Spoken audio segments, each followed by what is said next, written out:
નમસ્કાર તાલીમાર્થીઓ.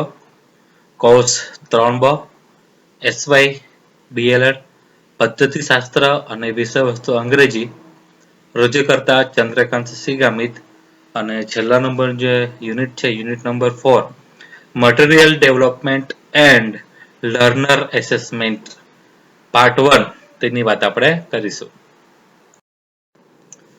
સૌપ્રથમ આપણે કોન્સેપ્ટ ઓફ એસેસમેન્ટ એટલે કે એસેસમેન્ટની સંકલ્પના મૂલ્યાંકનની સંકલ્પના જોવા માંગીએ છે. અહીં ગુજરાતી અને અંગ્રેજી બંનેમાં આપવામાં આવ્યું છે.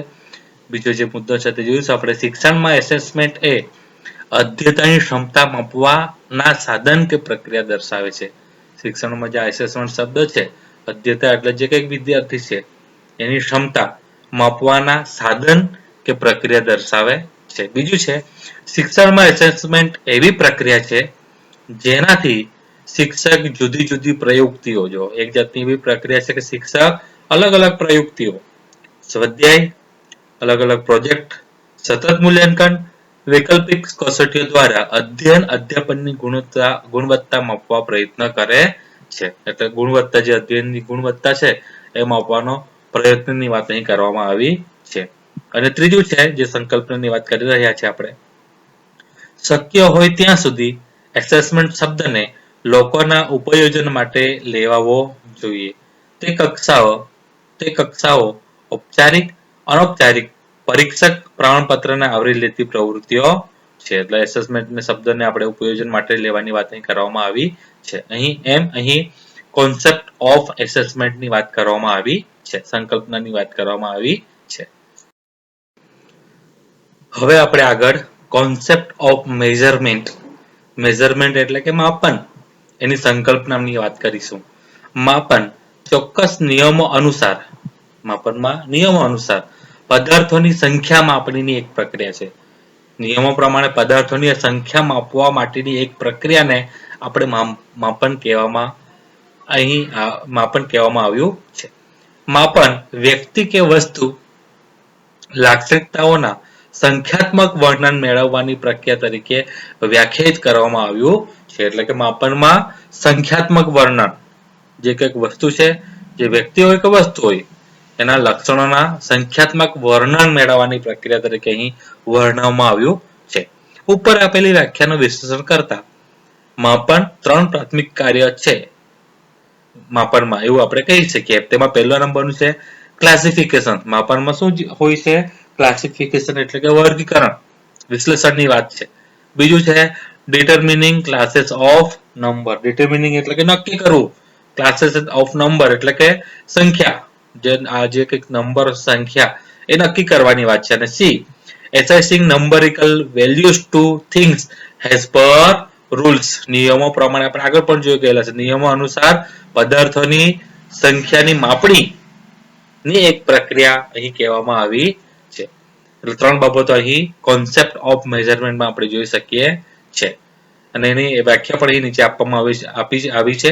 માપન એ વસ્તુઓના ગુણો કે લાક્ષણિકતાઓનું મૂલ્યાંકન છે. માપનમાં ગુણો અને જે લક્ષણો છે એનું મૂલ્યાંકન અહીં રહેલું છે. તેવી રીતે હવે આગળ આપણે કોન્સેપ્ટ ઓફ ઇવોલ્યુશન એટલે કે મૂલ્યાંકનની સંકલ્પના પણ અહીં આપવામાં આવી છે. તેની વાત આપણે કરીશું. મૂલ્યાંકનની સંકલ્પના. શૈક્ષણિક મૂલ્યાંકન વિદ્યાર્થીઓના જરૂરી શિક્ષણના પ્રાપ્ત કરેલા પરિણામો અને તેમની ક્ષમતાઓની પ્રગતિ છે અત્યાર સુધી કેવી રીતે બની તેની એક પ્રક્રિયા છે. અને બીજી રીતે કહીએ તો શૈક્ષણિક ધ્યેયો વિદ્યાર્થી પક્ષે કેટલા અંશે સિદ્ધ થયા તે જાણવાની એક જાતની આ પદ્ધતિસરની પ્રક્રિયાને આપણે મૂલ્યાંકન કહીએ છીએ. મૂલ્યાંકન વિદ્યાર્થીના પરિમાણવાચક અને ગુણાત્મક બંને વર્તનનું માપન કરે છે.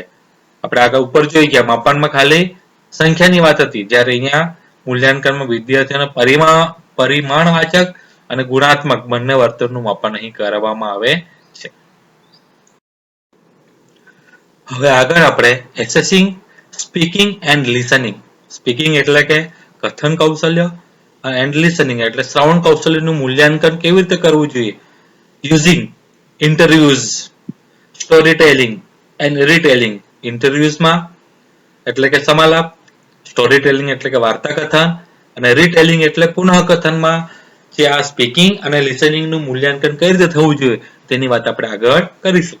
સમાલાપ, વાર્તા કથન કે પુનઃ કથન દ્વારા શિક્ષક બાળકોના શ્રવણ અને કથન કૌશલ્યમાં જે આવશ્યક બાબતો છે જેવી કે ધીરજ, હાવભાવ, ચેષ્ટાઓ સમજવી, અર્થગ્રહણ સાથે સાંભળવું, ધ્યાનપૂર્વક અને રસપૂર્વક સાંભળવું, શુદ્ધ ઉચ્ચારો ગ્રહણ કરવા, પોતાના વિચારોને સ્વાભાવિકતાથી પ્રભાવિત રીતે શુદ્ધ ભાષામાં મધુર અવાજમાં શિસ્ત રીતે સ્પષ્ટતાથી કરવાની ક્ષમતા વગેરેનું મૂલ્યાંકન કરી શકે. આપણે આ બધી બાબતો આગળ જોઈ ગયા છે. સ્પીકિંગ અને લિસનિંગમાં કઈ બાબતો જરૂરી છે તે બાબતો અહીં કહેવામાં આવી છે. અંગ્રેજી ભાષાની ધ્વનિ વ્યવસ્થા, સાઉન્ડ સિસ્ટમ, આરોહ એટલે કે ઇન્ટોનેશન અને સ્વરઘાત લય, સ્ટ્રેસ, રિધમ ની સમજનું પણ મૂલ્યાંકન કરવાનું રહેશે. આ બધી બાબતોનું મૂલ્યાંકન હોવું જોઈએ. હવે તેમાંની પહેલી જે બાબત છે ઇન્ટરવ્યુઝ એટલે કે સમાલાપ, તેની વાત આપણે કરીશું. How to face interviews is the basic requirement. જ્યારે આપણે ઇન્ટરવ્યુમાં જવાનું થાય તો આપણે કઈ જરૂરી બાબતો છે તે આપણે અહીંયા વાત કરીશું. ડ્યુરિંગ ઇન્ટરવ્યુ સમ ક્વેશ્ચન્સ આર રિપીટેડલી આસ્ક્ડ. જ્યારે આપણે ઇન્ટરવ્યુમાં જતા હોઈએ ત્યારે અમુક એવા પ્રશ્નો છે કે જે વારંવાર રિપીટ થતા હોય છે. One should be able to answer such question confidently. અને આવા પ્રશ્નનો જવાબ આપણે આત્મવિશ્વાસ સાથે આપવો જોઈએ. હવે અહીંયા A અને B બે આપવામાં આવ્યું છે. અબાઉટ હિમસેલ્ફ કાં હરસેલ્ફ. જે ઇન્ટરવ્યુમાં જે વ્યક્તિ જાય, સ્ત્રી હોય કે પુરુષ હોય, એના વિશે વોટ ઇઝ યોર નેમ, તમારું નામ શું, what is your father, where does he work, તે ક્યાં કામ કરે છે. અને આ બધી બી માં પણ આપવામાં આવ્યું છે. અબાઉટ હોબી, આપણા જે શોખ છે, do you have any hobby, શું તમારો શોખ છે. What do you plan to do in your life, તમારા જીવનમાં તમે શું આયોજન કરી રહ્યા છો. અને અહીંયા આગળ પણ કહેવામાં આવ્યું છે પ્રિપેર અ લિસ્ટ, અને લિસ્ટ બનાવવાનું છે ઓફ મોર સચ ક્વેશ્ચન. અને આના જેવા બીજા ઘણા બધા પ્રશ્નોનો લિસ્ટ બનાવવાની વાત કરવામાં આવી છે. And ask the student to answer them four assessment. અને બાળકોને એના માટે જવાબ આપવા માટે પૂછવાની વાત અહીં કહેવામાં આવી છે. આ માટે વર્ગમાં શિક્ષકે વિદ્યાર્થી સાથે સમાલાપ ગોઠવવા જોઈએ. લિસનિંગ એન્ડ સ્પીકિંગ એક્ટિવિટીઝ, અને બીજી પણ એ એક્ટિવિટી આપવામાં આવી. લિસનિંગ, શ્રવણ અને કથનની એક્ટિવિટી આપવામાં આવી છે. ઇન્ટ્રોડક્ટ યોરસેલ્ફ, તમારે પોતાની જાતનું વર્ણન કરો. Speak four sentences about you, તમારા વિશે 4 શબ્દ વાક્યનું વર્ણન કરો. And speak four sentences about your friend, અને 5 વાક્ય તમારા મિત્ર વિશે કહો. જેવી બધી એક્ટિવિટી આપણે કરાવી શકીએ છીએ. હવે આગળ આપણે સ્ટોરી ટેલિંગ એટલે કે વાર્તા કથન વિશેની વાત કરીશું.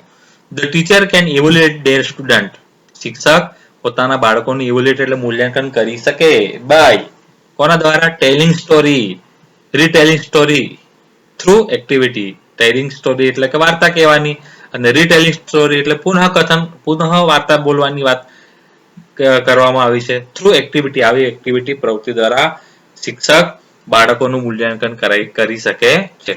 વાર્તા કહ્યા બાદ વિદ્યાર્થીને તે જ વાર્તા તેમની પાસે ફરી બોલાવી શકાય.